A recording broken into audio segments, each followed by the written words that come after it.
There's a mindset that quietly keeps a lot of people stuck financially. The strange thing is that it doesn't feel like a bad mindset when you're inside of it. In fact, it often feels very responsible. It feels safe. It feels like you're doing the smart thing, but over time, it slowly limits how far someone can go. And you know what that mindset is? Always playing it safe. Most people are taught very early in life that the safest path is the best one. Go to school, get good grades, find a stable job, and avoid risk. On the surface, that advice sounds completely reasonable. I don't disagree with it one bit because stability matters. Paying your bills matters. Nobody's disputing that. Nobody wants to live in a constant financial chaos. But the problem is that wealth rarely comes from the safe decisions alone. You understand how that's kind of a paradox? Wealth usually comes from taking calculated risks at the right moments. Starting a business is a risk. For reference, if you're new to the channel, I'm 23 years old. I run my own business. I became a self-made millionaire at the age of 20. So my take on this might be slightly biased, but I mean, my life's financially is going pretty great, and I'm doing better than 99.99% of my peers. So I think I have a little bit of credibility, at least an ounce of credibility in what I'm saying. But let's continue. Starting a business is risky, right? Investing in something new is a risk. Building something from scratch instead of following a guaranteed path is also a risk. If someone is trained to avoid risk completely, they automatically eliminate many of the opportunities that create large financial upside. Instead, they stay inside systems where the rewards are predictable but limited. That is exactly what a 9 to 5 does. This is why so many people work extremely hard for years but see very little financial acceleration. Your effort's real, the discipline's real, but the structure that they operate inside of was never designed to produce large financial leaps. And I don't know about you guys, but I'm trying to retire early. I'm trying to get rich in my 20s so I can enjoy my 30s. And most people are not following that same route. Definitely not the ones who are starting a 9 to 5, because those people are getting their first job at the age of 22, 23. There's no chance in hell that you can retire by 30 because your career is just getting started. You're an entry level worker. And I hate that discrimination. And also part of the reason, little side note, why I don't like the 9 to 5 is because corporate America discriminates against your age. I could be smarter than these people who have MBAs, but because I'm only 23, I need to be an entry level worker. I could be smarter than the director of a program, but I would never get a director level compensation. That is the problem with corporate America. And look, that's just the way the system is. I'm not going to complain that it's unfair. I just decided, hey, I'm better off being an entrepreneur. Next thing I know, I built a business that is now worth millions of dollars. So that's all I got with that. But let's continue here. We were talking about jobs, where jobs increase your income slowly. Raise here, promotion there. You get a small step forward every few years. That's usually how it works. That system creates stability, but it rarely creates exponential growth. And this is super important because entrepreneurship and investing operate differently. Those environments contain uncertainty, but they also contain leverage because a business idea might fail. Before I had my $1 million business, I had a lot of failed ventures, but a successful one can scale far beyond the effort of a single person. An investment might fluctuate in the short term, might go up, might go down, but the right ones compound over time. And the difference between these systems is just risk. That's all it comes down to is risk. One system optimizes it, the other accepts it as part of the process. That's the only difference between like a 9 to 5 and entrepreneurship. It's just your level of risk and how much you're able to tolerate. But what's interesting is that many people actually want the upside of risk without the uncertainty that comes with it. They want the business success story, they want the investment returns, and they want financial freedom, but they also want guarantees. How contradicting is that? And guarantees rarely exist in environments where large outcomes are possible. That doesn't mean someone should be reckless with money. There's a big difference between a reckless risk and calculated risk. Calculated risk means you understand the downside, prepare for it, and still move forward because the potential upside makes sense. For example, someone might keep their job while building something on the side. They're not abandoning stability overnight. They're creating an additional path that could eventually produce something bigger. Over time, that second path might grow large enough to replace the first. This approach reduces risk while still allowing opportunity, but it requires a mental shift. This is so important. Instead of viewing risk as something to avoid completely, it becomes something to manage intelligently. And once someone starts thinking this way, Their behavior changes. They start noticing opportunities that they would have ignored before. They experiment with ideas. They build things slowly over time. Many of those attempts might fail, but the process itself moves them in environments where bigger outcomes become possible. That is the part that most people are missing. Because wealth often isn't the result of one perfect decision. It's the result of entering systems where upside exists and staying there long enough for something to work.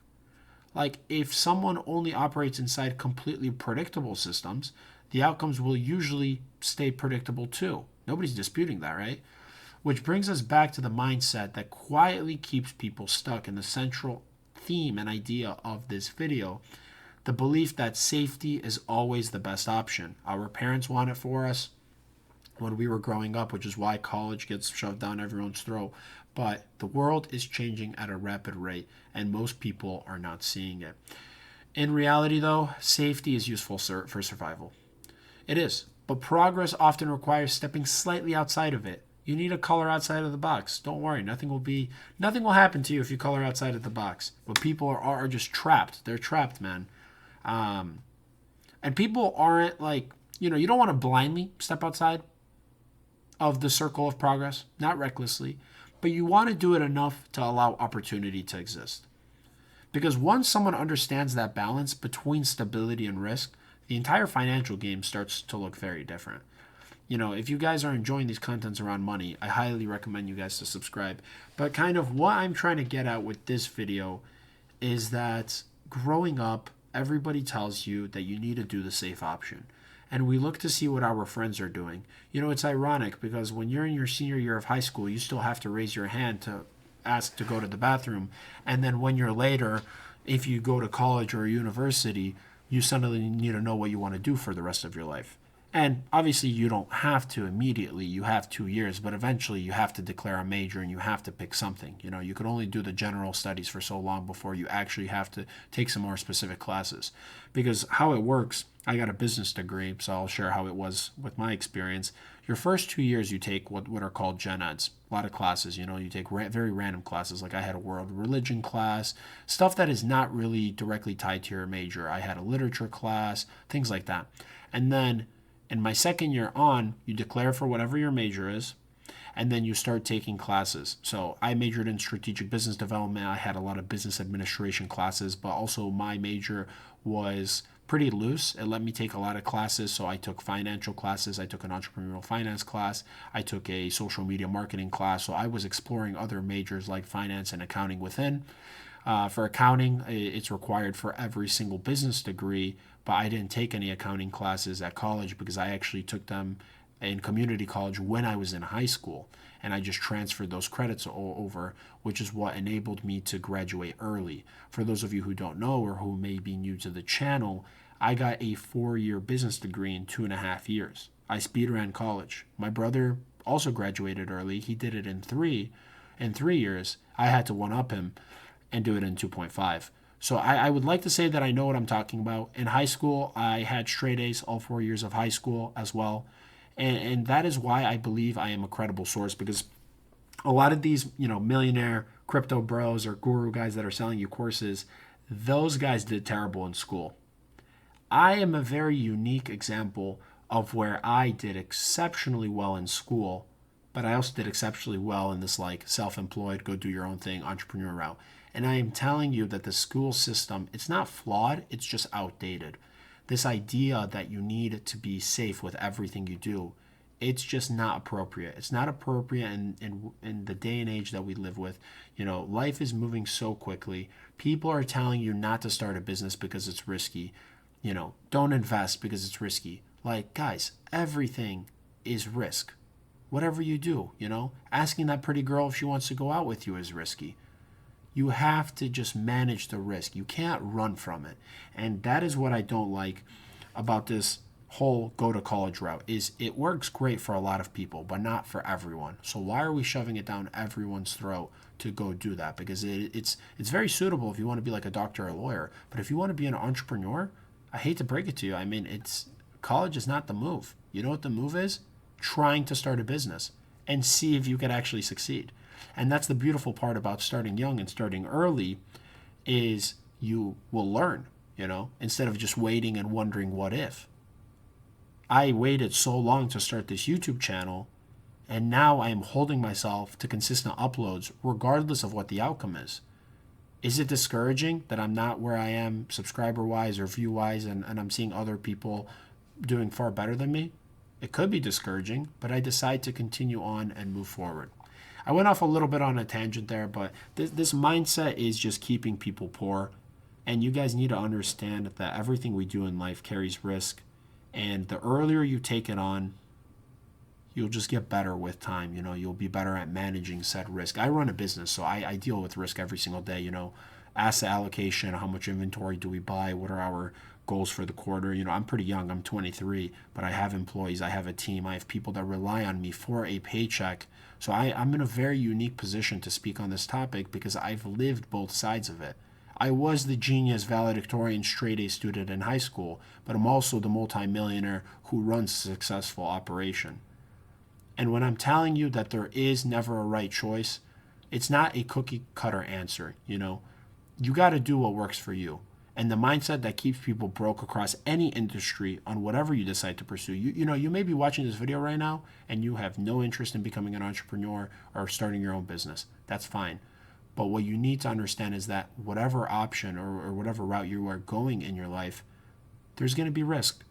And all I'm trying to say is stop going for the thing that's always safe.